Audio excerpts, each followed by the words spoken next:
الحمد لله رب العالمين والصلاة والسلام على رسوله الكريم أما بعد فأعوذ بالله من الشيطان الرجيم بسم الله الرحمن الرحيم فلا أقسم بالشفق والليل وما وسق والقمر إذا اتسق لتركبن طبقا عن طبق فما لهم لا يؤمنون وإذا قرئ عليهم القرآن لا يسجدون بل الذين كفروا يكذبون والله عالم بما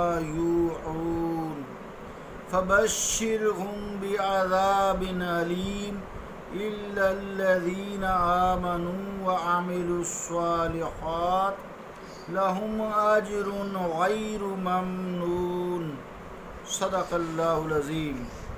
واجب الاحترام سامعین السلام علیکم ورحمۃ اللہ وبرکاتہ۔ سورہ الانشقاق کی 16 سے لے کے 25 نمبر آیات تک تلاوت کرنے کی سعادت حاصل ہوئی ہے۔ ان آیات کا ترجمہ یوں ہے: پس میں قسم کھاتا ہوں شفق کی اور رات کی اور جن کو وہ سمیٹے ہوئے ہے، اور چاند کی جب وہ ماہ کامل بن جائے۔ تمہیں آہستہ آہستہ زینہ بزینہ چڑھنا ہے، پس انہیں کیا ہو گیا ہے کہ یہ ایمان نہیں لاتے، اور جب ان کے سامنے قرآن پڑھا جاتا ہے تو سجدہ نہیں کرتے، بلکہ یہ کفار اسے الٹا جھٹلاتے ہیں، اور اللہ تعالیٰ خوب جانتا ہے جو ان کے دلوں میں بھرا ہے۔ پس آپ انہیں خوشخبری سنا دیں دردناک عذاب کی۔ البتہ جو لوگ ایمان لائے اور نیک عمل کرتے رہے ان کے لیے ایسا اجر ہے جو منقطع نہ ہوگا۔ اللہ کا قول سچا ہے جو بڑی ہی عظمت والا ہے۔ عزیزان گرامی قدر، اللہ رب العالمین نے 16، 17 اور 18 نمبر آیت میں شفق کی قسم کھائی ہے، یعنی جب سورج غروب ہو جاتا ہے تو روشنی آسمان پر سرخ رنگ کی ہوتی ہے، وہ رہ جاتی ہے کچھ عرصے کے لیے، اس کو شفق بولتے ہیں۔ اس شفق کی قسم کھائی ہے، اور پھر جب رات چھا جاتی ہے اور اس اندھیرے میں جو کچھ ہوتا ہے وہ اپنے اندر سمیٹ لیتی ہے، اس کی قسم کھائی ہے۔ پھر کامل چاند یعنی 14ویں کے چاند کی قسم کھائی ہے۔ یہ 3 قسمیں کھانے کے بعد اللہ کریم نے فرمایا کہ اے انسان تم منزل بہ منزل بڑھتے چلے جاؤ گے۔ 19 نمبر آیت میں رحم مادر سے، شکم مادر سے تم دنیا میں آئے، بچپن سے جوانی میں آئے، جوانی سے بڑھاپا چھا گیا، صحت سے بیماری، قوت سے ضعف، خوشحالی سے بدحالی دیکھی۔ ان مرحلوں کو طے کرتے ہوئے آخر کار تم قبر میں پہنچ گئے، اور وہ تمہیں آنا ہی آنا ہے، یعنی قبر سے مراد ہوتا ہے زندگی موت کے بعد۔ پھر تم قیامت والے دن دامن جھاڑ کر اٹھ کھڑے ہو جاؤ گے میرے حکم سے، پھر خدا معلوم کیسی کیسی حالتوں سے تم گزرتے ہوئے اپنے ابدی ٹھکانے پر پہنچو گے۔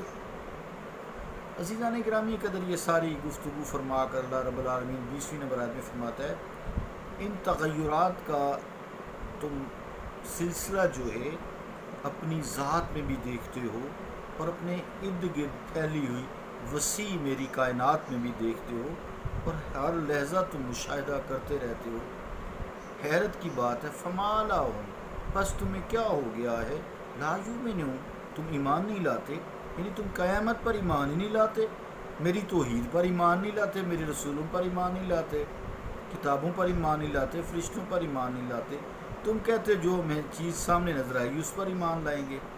ایمان تو بالغیب ہے نا، لے او بالغیب ایمان، اور ہدایت وہی پاتا ہے ہدی للمتقین الذین یؤمنون بالغیب، جو غیب پر ایمان رکھتے ہیں. ہدایت تو وہی پاتا ہے، اور متقی ہو، شرط یہ بھی ہے ساتھ اللہ سے ڈرنے والا ہو.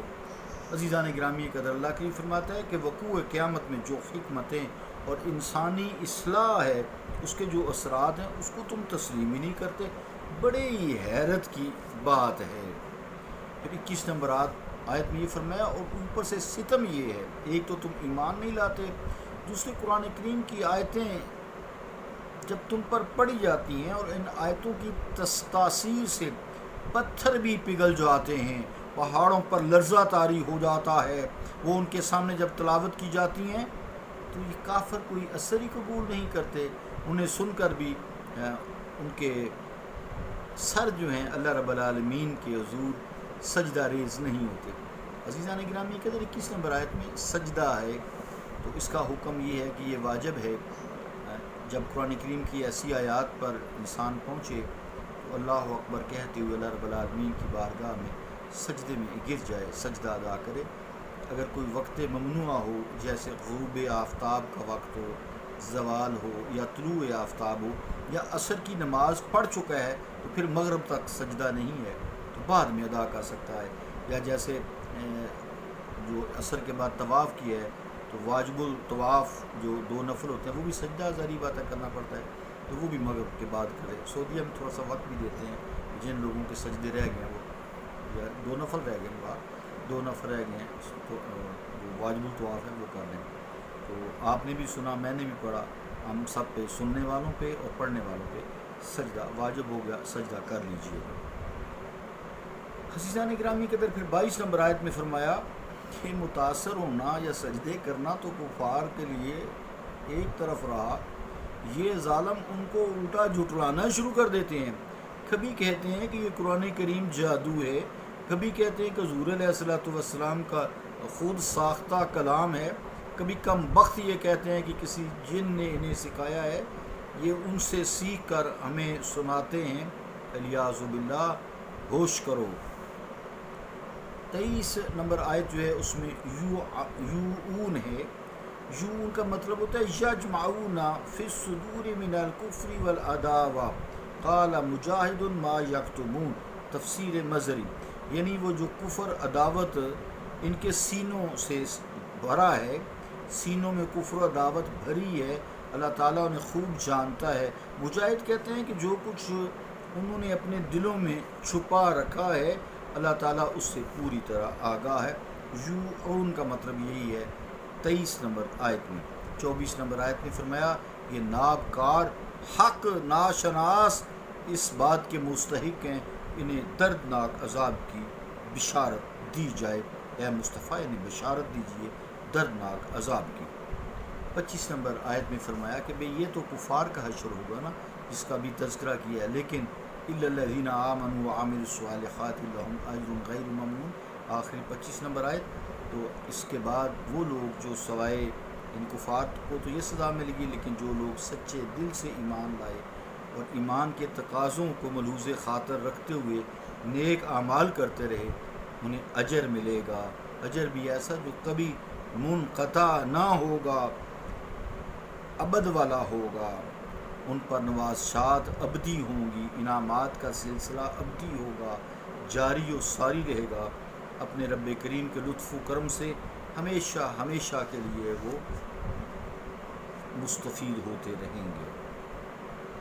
اللہم لک الحمد و لک الشکر و منک التوفیق. اللہم وقفنا لما تحب و ترضى وتقبل منا ما نقدح و نسعى انك سمیع الدعاء. رب ارحمهما كما ربياني صغيرا.